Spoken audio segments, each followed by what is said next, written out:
Today at Petrochemical Strategies, let it flow. Today I'll be talking to Ted Cooper about the importance of pipelines and the current challenges facing the energy industry. It's the 22nd day of July in the year 2020. So several years ago I was in a meeting and we were looking at a map of a pipeline that moved crude oil from Eagle Ford to the Houston Ship Channel. As I was looking at the map, I realized I think I know where that pipeline is. So I got on my trusty bike and decided to go see if I could find it. What you can see here behind me is an energy corridor. It's easy to see the electricity that's being transported above the corridor, but beneath the surface are pipelines that move everything from natural gas to crude oil. The Department of Transportation mandates that pipeline markers are located along liquid pipeline rights of way, especially when a pipeline crosses a road, a railway, a waterway, or other prominent point. As you can see from this marker here in the field, the marker indicates the presence of a pipeline, but not its exact location. No one is certain who put the first crude oil pipeline into service, but we do know the Oil Transportation Association constructed a 2-inch diameter, 6-mile-long pipeline in Pennsylvania in the 1860s. Today, over 70% of crude oil and petroleum products are transported by pipelines. According to the Pipeline Association for Public Safety, pipelines are the safest way to transport energy products. The most likely cause of an incident is an unauthorized digging near the pipeline. Earlier this month, Yahoo Finance published an article by Bloomberg talking about how difficult it is to get a pipeline project approved in the United States. I'm not a pipeline expert, so I turned to Ted Cooper. He is the president and principal consultant of Elevate Resources. Ted founded Elevate Resources in 2019 after spending 36 years helping companies like Texaco, Mapco, and most recently Williams review and assess asset transactions. He is a leading expert and authority when it comes to NGL, olefin, and natural gas pipeline logistics in the United States. Let's hear what Ted had to say. Hello, Ted. It's good to see you. Thanks for taking a few moments to talk to me today. But before we get started, tell me a little bit about Elevate Resources. Good morning, Robert. It's good to hear from you again. I hadn't talked to you in a while. And I'd be happy to tell you about Elevate Resources. And when I retired from Williams, I wasn't quite ready to leave the energy space. And so I delved into consulting and talked to a lot of different folks about it, and as well as potential clients. And what I discovered was there was an opportunity for some consulting services with folks that really wanted to focus inside their plant fence. They were really not interested in trying to figure out how to move products from A to B, but rather they wanted to optimize operations and improve their profits in the fence. And this issue of getting from their product to a customer that was an end user was something that they were happy to talk about. And so Elevate used that as a springboard to explore options with clients and engage with them on that. We also bring to the table the commercial viability of these options, so they understand what is the cheapest option for them and one that's the most reliable. And our extensive knowledge about existing pipelines allows us to do some creative things like possible leases, things like that will alleviate large capital expenditures that they're quite frankly not interested in spending. They want to focus their energy and treasure inside the plant. We want to see the client get to an endpoint quickly of a plan. They would like to get quickly and understand so they can make their projects go quicker, and we are certainly sensitive to that.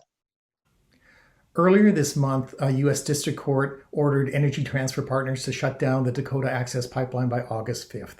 We've seen other pipelines run into strong headwinds, such as Keystone XL and the Atlantic Coast Natural Gas Pipeline, which was recently canceled.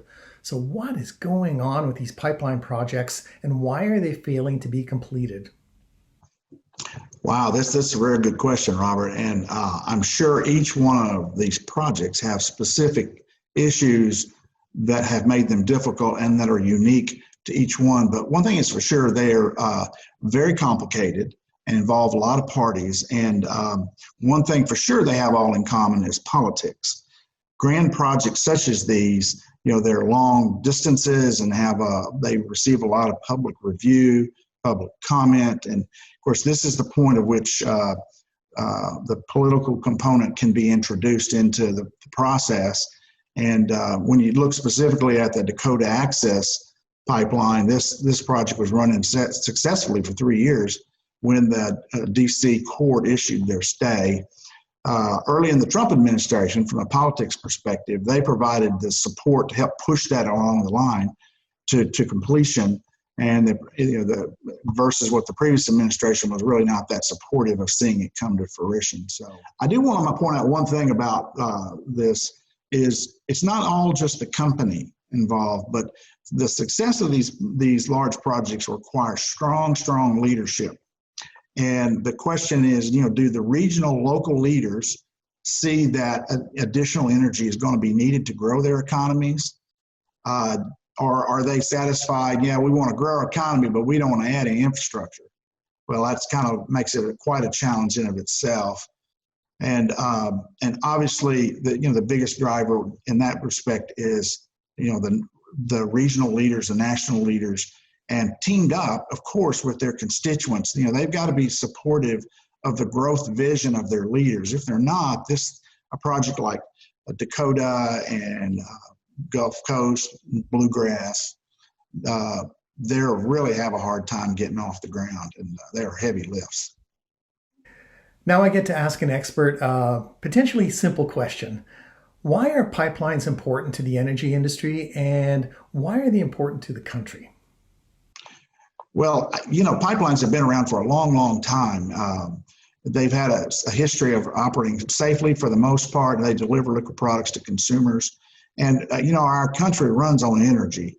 And I remember old timers talking about during World War II that our fine U.S. soldiers went to war, floated on a sea of oil from the great state of Texas.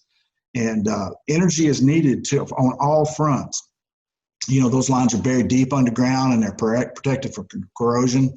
They're there to last a long time, and providing these services, that's the most cost-effective way to get these products to our end use. While I was at MAPCO, Robert, we had public relations literature that we handed out to landowners. And this one little brochure was titled "Our Silent Friends." And that sounds a bit hokey. The cartoons were even more hokey in the brochure. But if you think about it a minute, your friends are always there to help you out. And hopefully they're not a pain in the neck. And so if you transpose that over to our pipeline friends, they help us heat our houses, cook our food, generate power, keep our cars full of gasoline, and all the while avoiding the risky overground transportation such as truck and rail. Hence the silent friends, they're buried deep. So finally, what is your view on future pipeline infrastructure projects? Do you think the major petrochemical pipeline companies like Enterprise Products and Energy Transfer, do you think they have the willingness and resources to fight the regulatory and legal battles necessary to get a pipeline built? Well, I'm not in the offices of Energy Transfer and Enterprise, so I can't really directly answer that question. But what I can answer it this way. When I was a young business developer at Texaco, I was down in Corpus Christi, and I had to be all of probably 26, 27, 28 years old. I was a pup. And I was working on a project, and I don't know why I asked this question, but I asked our financial guy, the planner in the office, I said, "Do we have money for this project I'm working on?" And he quickly chastised me in the hall. I remember where I was in the hallway over by the coffee pot. And he told me, "Ted, your job is to bring us good projects, and we'll find the money for those good projects." And I would bet a Starbucks that the companies that you mentioned, Energy Transfer, Enterprise, all those private equity companies that are out there just waiting for the economy to open back up, they'd answer that question the same way. Bring us a good project, and we will we'll get the money for it some way or the other. Well, Ted, I want to thank you for sharing your insights and expertise today, and I wish you, your family, and Elevate Resources all the best in the future. Thank you. Thank you very much, Robert. After my conversation with Ted, I had the chance to talk to him about COVID-19. And he said to me, the reduction in demand for transportation fuels, specifically motor gasoline and jet fuel, due to COVID-19 could have more of an effect than anything else in the short term. I thought that was pretty interesting. Thank you for watching today at Petrochemical Strategies. A full transcript and references can be found on the website www.petrochemicalstrategies.com. Thanks again for watching, and I'll see you next time.